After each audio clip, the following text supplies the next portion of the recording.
ஆண்டவரும் இரட்சகருமாக இயேசு கிறிஸ்துவின் இனிய நாமத்தில் உங்கள் யாவருக்கும் அன்பின் வார்த்தைகளை தெரிவித்துக் கொள்கிறேன். அருமையான தேவப்பிள்ளையிலே புதிய நாள், புதிய நம்பிக்கை தின தியானத்தின் மூலமாய் இந்த நாளில் கூட உங்களை சந்திப்பதில் நான் மிகுந்த மகிழ்ச்சி அடைகிறேன்.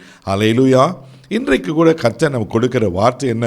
2 கொரிந்தியர் புஸ்தகம் 12ஆம் அதிகாரம் 9வது வசனத்தை கூட நான் வாசிக்க கேட்போம். அதற்கு அவர், என் கிருபை உனக்கு போதும், பலவீனத்தில் என் பலம் பூரணமாய் விளங்கும் என்றார்.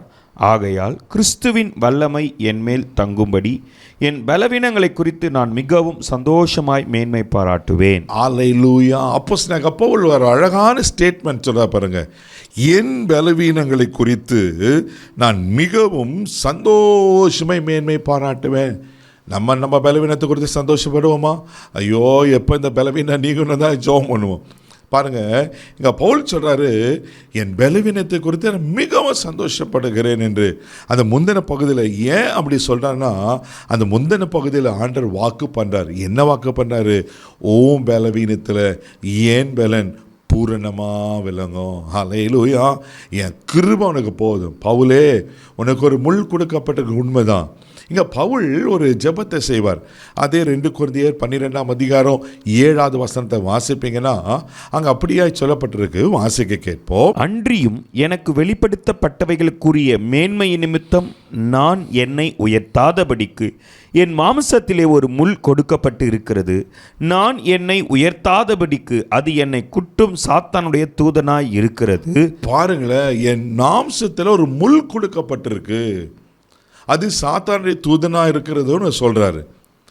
அதுக்கு மாத்திரம் அது முந்தின பகுதியில் எனக்கு அளிக்கப்பட்ட வெளிப்படுத்தப்பட்ட மேன்மை நிமித்தம் நான் என்ன உயர்த்தாதபடிக்கு, அவருக்குள்ள மேன்மை வந்துடக்கூடாது, பெருமை வந்துடக்கூடாதுன்னு ஒரு முள் கொடுக்கப்பட்டிருக்கிறது பவுல் இங்கே சொல்லுகிறத பார்க்கிறோம். ஆனால் இந்த முள்ளுக்காக 3 முறை விண்ணப்பம் பண்ணுகிறார்.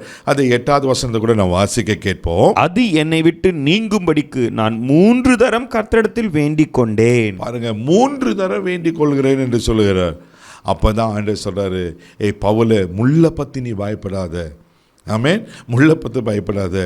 ஆண்டவர், என் கிருபை உனக்கு போதும், உன் பலவீனத்தில் என் பலன் பூரணமாய் விளங்கும் என்று சொல்லுகிறார். அப்போது ஆண்டவருடைய கிருபை உங்களுக்கு இருக்குமானா, எப்பேற்பட்ட முள் உங்களுக்கு விரோதமாக குத்தி உங்களை வேதனைப்படுத்தணும், கஷ்டப்படுத்தணும் நினச்சாலும் அவர் கிருபை அந்த முள்ளுக பெருசாக ஒன்றும் செய்யாது. அல்லேலூயா. அந்த கிருபை, அந்த வேதனை உங்களுக்கு தெரியாது. அந்த அவர் கிருபை உங்களை எல்லாவற்றையும் மாற்றி விடுகிறதா காணப்படுகிறது. அதனால தான் பவுல் சொல்கிறாரு, என் பலவீனத்தை குறித்து என்ன பண்ணிருக்கேன், நான் சந்தோஷப்படுகிறேன் என்று. தேவ பிள்ளையிலே, அவர் கிருபையை பற்றி கொள்ளுங்க. காலைதோறும் கிருபைகள் புதுசாக இருக்கிறல்லவா, அவர் கிருபையை சார்ந்து கொடுங்க. ஒருவேளை என்ன முள் உங்களுக்கு விரோதமாக இருக்குது? ஒரு மாமியார் முள்ளை போல் இருக்காங்களா? மருமகள் முள்ளை போல் இருக்காங்களா? ஒருவேளை வேலை சார்த்தவங்க அதிகாரி முள்ளை போல் இருக்காங்களா? யார் உங்களுக்கு விரோதம் முள்ளை போல் குத்திட்டு இருக்காங்க? அவர்களுக்கு விரோதமாக நீங்கள் மாம்சத்தில் யுத்தம் பண்ணாதீங்க. தேவ கிருபையை சார்ந்து கொள்ளுங்க. ஆண்டவர் சொன்னார்ல பவுலுக்கு, உன் பலவீனத்தில் என் பலன் பூர்ணமாக விளங்கும். அந்த கிருபையில் பலன் இருக்குது. கிருபையை சார்ந்து கொள்ளுங்க. முள்ளை பார்த்து பயப்படாதீங்க. முள்ளையுடைய அந்த பவரை, அந்த தன்மையை மாற்றுகிற கர்த்தரை சார்ந்து கொள்ளுங்க. அவர் கிருபையை சார்ந்து கொள்ளுங்க. அவர்களை பாதுகாக்க உண்மையில் இருக்கிற கண்களை மூடி நாம் ஜெபிக்கலாம். அன்பு தகப்பனே, உமக்கு நன்றி அப்பா.